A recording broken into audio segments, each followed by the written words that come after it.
yego ibyo byose ni iby'uburundi burimo kurwana nabyo. none se Patrick Maisha Yego. mama 23 iramutse yigaruriye uriya mujyi wa Uvira, Red Tabara ikinjira i Bujumbura, ubwo abadede bo ntibakwinjira i Kigali? Twibamya neza yuko wenda mu byiyumviro byabo nk'uko byagiye bigarukwaho na perezida Ndayishimiye, yiyumvisha yuko M23 igara u Rwanda. Yego.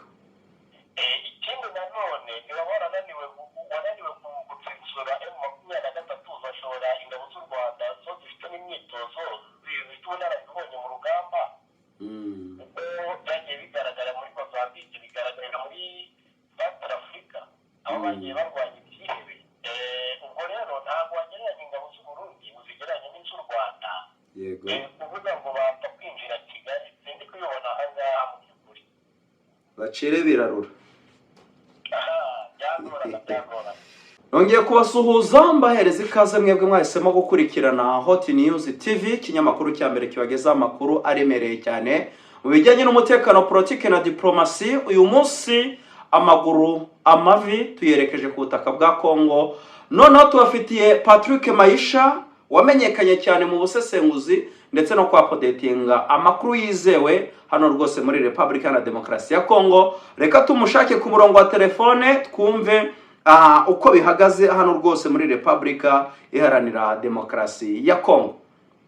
Kanze twumve kari buze kudufata, tumubaze ibibazo byose buri umwe wese yifuza kabisa kuba yamenya ku bijyanye n'uru rugamba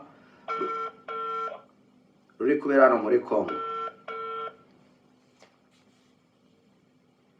Waramutse neza bwana Patrick Maisha? Yego, uyu ni Spy kuri Hot News TV. Yego Spy. Twe tuguhamagaye kugira ngo banze usuza abantu badukurikira kuri Hot News TV, ubabwire uko umeze. Reka tuze abakunzi ba Hot News TV, babwire ko meze neza nta kibazo kandi turashima Imana. Okay, natwe turakwakiriye rero. Asante. Rero Patrick Maisha, wanyemerera ukatubwira amakuru agezweho mashya ku bijyanye n'imirwano iri kubera mu burasirazuba bwa Republika na Demokarasi ya Kongo muri Kivu zombi? Nibyo Spy, imirwano umuntu yavuga. Yego. Habayeho icyo bita ceasefire cyangwa se guhagarika imirwano tariki 3 z'ukwezi kwa kane. Yego. 2025. Aho guverinoma perezida Tshisekedi ndetse n'abamurwanya aribo AFCM 23 bemeranyijwe bahurira no ku itangazo rimwe. Yego.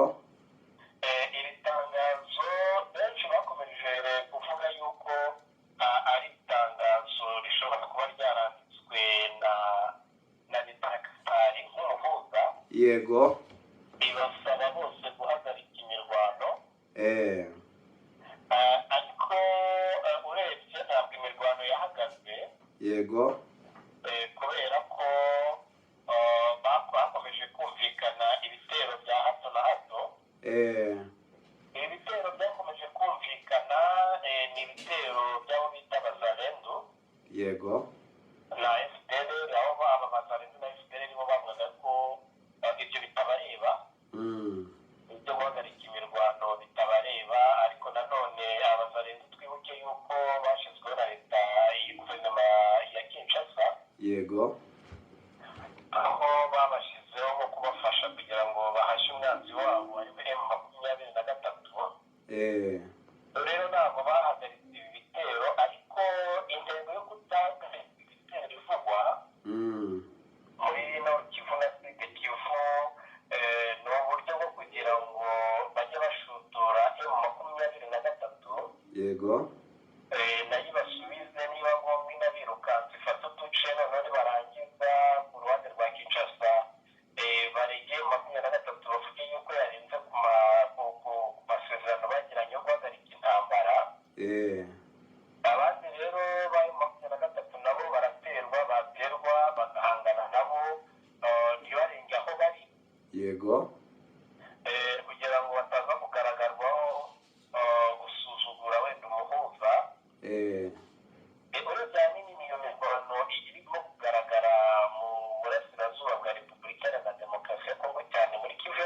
na Kivu y'Amajyepfo. Ikindi yego ni imyiteguro y'intambara. Nubwo bari mu biganiro bakaba bari mu biganiro by'amahoro aho bashobora kumvikana, ariko guverinoma ya Kongo mu cyumweru gishize yego binyuze ku mukuru w'igihugu Perezida Antoine Felix Tshisekedi yavuze ko hagomba gutegurwa ingabo 60 bigomba kujya guhangana n'umutwe wa M23. yego gutegura izi ngabo 60 rero ntabwo bizaba zije gukina cyangwa se zije ubutembere cyangwa gusenga, zizaba zije mu mirwano.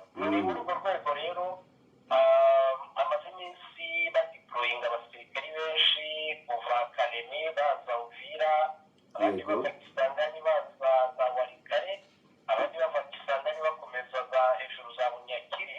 yego ubu ngubu abenshi bamaze kugera mu birindiro, kandi ni abana bakiri bato kuko ngo abasirikari bagiye barwana urugamba rwa M23 bo babitsemo ubwoba, ntabwo bagishoboye urugamba, rero bazanye andi maraso mashya yego kugerageza. Ni muri urwo rwego rero bazanye n'abacancuro, aho Perezida Tshisekedi yahinduye umuvuno avuga yuko abacancuro bazajya bizanira ibikoresho byabo byaba amatrone byaba iki, bo babikodeshe bitandukanye na mbere bagiye bagura za CH4 yego zigahanurwa n'abarwanyi ba M23. ubu rero siko bimeze, umucancuro azajyamo ibye ahubwo bo babikodeshe mu gihe yahanuwe yihombere. Ikindi nanone muri uko kudiployinga n'umusibo kwa kane Generali Masuzu Pacifique akaba umuyobozi wa zone ya 3 ya gisirikari Kisangani ariyo irimo Nord Kivu na Sud Kivu, Manyema, Katanga ndetse na Chopo yego na Ituri. Nawe ejo bundi kwa kane yatangaje ko bagiye kurwanya M23 bakazaba bigaruriye umujyi wa Goma na Bukavu n'ibindi bice byose bigaruriwe n'uyu mutwe w'inyeshyamba rwanya leta ya Kongo. Ubwo rero kugeza amagingo ya ntabwo baratangira kurwana, ni imbarutso ntibarahabwa amabwiriza, yego ariko ku munsi w'ejo bundi yarabitangaje avuga ko mu minsi 15 kuva kwa kane buriya nibwo turi bari muri iminsi 15, uyu ni umunsi wa gatatu, yego 23 igomba kuva mu birindiro byayo. Rero tuba tugejeje kugira ngo turebe niba koko imirwano iri butangire. none ko bavuga ko na M23 ngirimo kugenda nayo deployinga Buri igisirikari n'ikindi, yego ntabwo umukuru w'igihugu yavuga kuri 60 by'abasirikare badakomanga nari mwibagiwe. Noneho umugaba w'ingabo wenda w'agace akaberamo imirwano nawe avuga ati mu minsi y'iyi M23 nayo ikora ku ntwarangabo zabo, nabo barangije bagira bate baradiployinga, yego bagenda bongera abasirikari bari ku mirongo y'urugamba. Urabizi kubw'amasezerano y'agahenge, yego abandi baragera bavuga batuzanye 60, nubwo natwe turi bake, natwe reka twegeze imbere abasirikari benshi. Muri urwo rwego rero abasirikari benshi bajyanywe mu bice byerekeza Walikale, icyerekezo cya Walikale. yego Abasirikari benshi bajyanwa mu bice byerekera za Bunyakiri, abasirikari benshi nanone bajyanwa iyo za Katogota na za Ruvu, na Katogota za Kaziba hejuru hose bashize abasirikari bashya biyongera kuri bariya bari basanzwe. none se Patrick Maisha, umuntu ashobora kwibaza ngo kuba wenda FARDC igiye kumanura abasirikare barusha ubwinshi M23 yamaze kubamanura, yego, ese ntibashobora, ese M23 birashoboka ko yakwigarurira Uvira ko duheruka nanga atangaza ko M23 zigarura Uvira, ugasanga hashize amezi menshi M23 itarigarura iyo Uvira?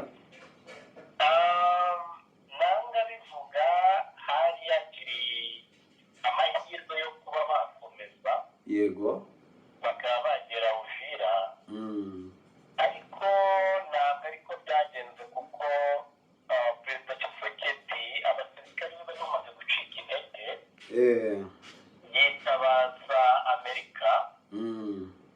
Yitabaje Amerika ibwira yuko n'umutungo kamere bawufite bazawuba ariko bakarwanya M23. Ubwo rero nibwo hahise hazamo ibiganiro bya Doha. Yego. Bigizwemo uruhare na Leta Zunze Ubumwe za Amerika. Kugeza ubu rero ntabwo baba barasinyanye amasezerano y'agahenge. Yego. Nibarangiza ngo nabo bashoze intambara cyangwa ako cyakurikishwa mu gacyo nemera. M23 igira gutya ikabihorera ikareka FARDC ikayitera. Yamara kuyitera ikayibonye urwitwazo rwo kuvuga bati twe twatewe, bakagaragaza ngo abagenzi basohora amatangazo barabibonye. Yego narabibonye. Ubwo rero bakitwaza yuko batewe bakabacuncubikana kuko kugeza amagingo aya nagenda byemera cyane ko umujyi wa Uvira ushobora kujya mu kaga mu gihe FARDC yaba ishotoye M23. Okay, urakoze cyane no guhita utwinjiza hari Doha muri Katari. Tukibaza ngo ese M23 nyuma y'ibiganiro biri kubera Doha muri Katari ishobora kurekura ibice yafashe igasubira inyuma cyangwa FARDC iri buze kwemera ibyo M23 barimo kubasaba? Biragoye kuvuga ngo M23 yarekura ibice yamaze gufata kandi nayo ifite ibintu iri gusaba Leta ya Kongo. Ndabona twabonye ko barimo gusaba ibintu bigera ku 8 nabo bakoresheje press conference. Yego. Ariko bakavuga ko Leta ya Kongo yohereje abaturiste, itohereje abafata ibyemezo mu mishyikirano barimo. Muri ibi biganiro barimo rero isura yabyo isa nkaho yahindutse. Yego. Kuko kugeza amagingo ya ngaya noneho bandi bitaga inzererezi cyangwa se abaturiste sibo bagifite ijambo ko ari abaminisitiri bagera kuri 3. Yego. Harimo Minisitiri Shabani w'umutekano imbere mu gihugu, hakazamo Paluku nari minisitiri nano bitanzangi. Yego. Ubwo rero ni ukuvuga ngo bariya bafata ibyemezo na sinyatire yabo yahabwa agaciro kuruta bari basanzwe. Kugeza amagingo ya ngaya baracyadisukita, ntabwo barasinya cyangwa se mu biganiro bitangire. Yego. Ahubwo haracyarebwa ese ni iki mwasabye namwe ni iki mwasabye kugira ngo babicayure ubundi bajyemo hagati. Kugeza amagingo ya ngaya biracyarurushije kuko ntabwo bari bemeranya. M23 iravuga iti twebwe icyo dushaka ni uko hakurikizwa ibi bikurikira no gukuraho ibihano byafatiwe abantu bose mu mpuruza M23. Imvugo ziyemera inzangano zikavaho, umutwe wa FDLR ukarandurwa mu burasirazuba bwa Kongo, iyi mitwe ya mayimayi ikarandurwa, impunzi zigataha. Ikindi nanone mukaduha kumanaginga ibi bice mu gihe runaka kugira ngo byibuze harimo no kwiyubaka, basaba ibintu byinshi kandi bikomeye. Kugeza amagingo ya ngaya harimo bimwe Leta yagiye itutaho itanashaka kwemera. Kugeza amagingo ya ngaya icyo faranga yariyemera ibyo bayisaba, habe n'ikintu na kimwe bari bemera. Urumva rero kuvuga ngo M23 yavugoma na Bukavu no mu bindi bice biragoye, kandi n'ikindi Kinshasa nayo irifuza ko bava muri ibyo bice, ariko M23 nayo yababereye ibamba kuko ifite ibintu iri gusaba kandi umunsi bikaza bitaremerwa. Okay. Rero tugana ku kibazo cya nyuma, tugana ku musozo. Ese Uburundi busobanuye iki ku biri kuba muri iyi ntambara iri kubera hano muri Kongo? Uburundi bwagiranye amasezerano na RDC.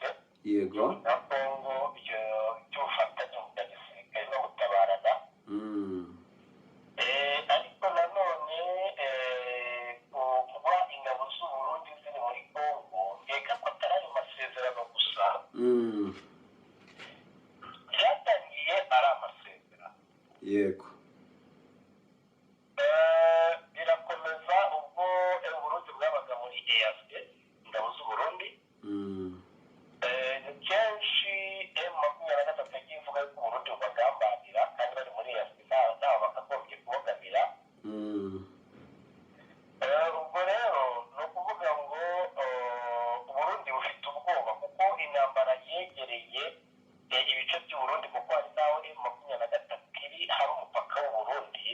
yego kugeza amagingo ya ngaya kuryoshya cyangwa kunyura mu nzira za yose zatuma M23 itabanza ngo igere Uvira ni uko Burundi buzi ko M23 bafitiye umujinya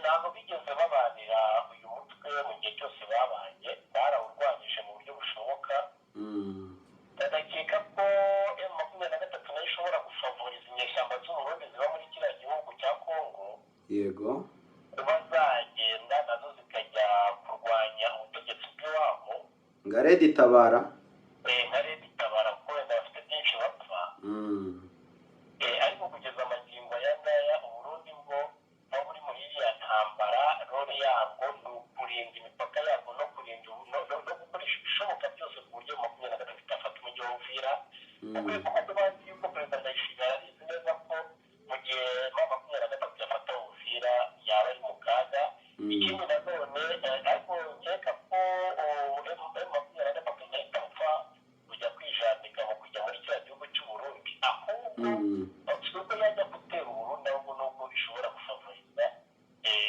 bariya batera Uburundi nabo bakabitura umujinya cyangwa se bakabitura ibyo babakoreye Uburundi rero byanze bikunze bugendera kuri ya masezerano bagiranye na leta ya Kongo ariko nanone ni amasezerano ameze nko ku cyacuro kuko umusirikare w'Uburundi urwana muri Kongo arahembwa agahembwa na Kongo bakamwishyura amafaranga $5,000 by'idolari buri kwezi